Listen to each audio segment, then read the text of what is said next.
সাল 2026 মার্চ মাসের প্রথম সপ্তাহ থেকে বাংলাদেশে হঠাৎ করে কেন ডিজেল আর জ্বালানি তেলের এই হাহাকার? তেলের পাম্পগুলোতে ভিড় বাড়ছে, পরিবহন খরচ সাধারণ মানুষের সাধ্যের বাইরে চলে যাচ্ছে, আর গ্রামের কৃষকরা সেচের অভাবে কপালে হাত দিচ্ছেন। বিদ্যুৎ উৎপাদনেও পড়ছে এর নেতিবাচক প্রভাব, অথচ সরকার বলছে পরিস্থিতি নিয়ন্ত্রণে।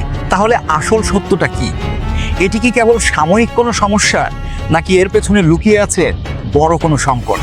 জ্বালানি মন্ত্রী ইকবাল মাহমুদ টুকু দাবি করছেন, দেশে জ্বালানি তেলের কোনো ঘাটতি নেই, বরং গত বছরের তুলনায় সরবরাহ আরও বেড়েছে। কিন্তু সাধারণ মানুষের অভিজ্ঞতা ভিন্ন। পাম্পে গিয়ে তেল না পাওয়া বা লম্বা সময় অপেক্ষা করা এখন নিত্যদিনের চিত্র। মন্ত্রীর আশ্বাস আর সাধারণ মানুষের ভোগান্তির মাঝে গ্যাপটা কোথায়? এই সংকটের মূলে রয়েছে মূলত তিনটি বড় কারণ। 1. আন্তর্জাতিক অস্থিরতা। বিশ্ববাজারে তেলের দামে লাগামহীন ওঠানামা, বিশেষ করে আমেরিকা ও ইরানের মধ্যে চলমান উত্তেজনা বা বৈশ্বিক যুদ্ধ পরিস্থিতি সরবরাহ ব্যবস্থাকে তছনছ করে দিচ্ছে। 2. ডলারের তীব্র সংকট। আন্তর্জাতিক বাজার থেকে তেল কিনতে হয় ডলারে। বাংলাদেশে ডলারের দাম বেড়ে যাওয়ায় এবং পর্যাপ্ত ডলার রিজার্ভের অভাবে সময়মতো তেল আমদানি কঠিন হয়ে পড়ছে। 3. সাপ্লাই চেইন সমস্যা। বিশ্বজুড়ে জ্বালানি পরিবহনের খরচ ও জাহাজ সংকটের কারণে ঠিক সময়ে বন্দরে তেল পৌঁছাচ্ছে না।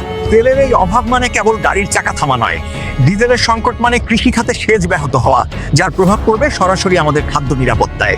পরিবহন খরচ বাড়লে হু হু করে বাড়ে নিত্যপণ্যের দাম, আর তেলভিত্তিক বিদ্যুৎ কেন্দ্রগুলো বন্ধ থাকলে শুরু হয় অসহনীয় লোডশেডিং। সব মিলিয়ে এটি একটি চেইন রিঅ্যাকশন। জ্বালানি নিরাপত্তা নিশ্চিত করতে হলে কেবল আশ্বাসে কাজ হবে না, বিশ্ববাজারের পরিস্থিতির সাথে তাল মিলিয়ে দীর্ঘমেয়াদী পরিকল্পনা এবং ডলার সংকট মোকাবিলায় কার্যকর পদক্ষেপ জরুরি। আমরা কি পারবো এই সংকট কাটিয়ে উঠতে, নাকি আগামী দিনগুলো আরো কঠিন হবে?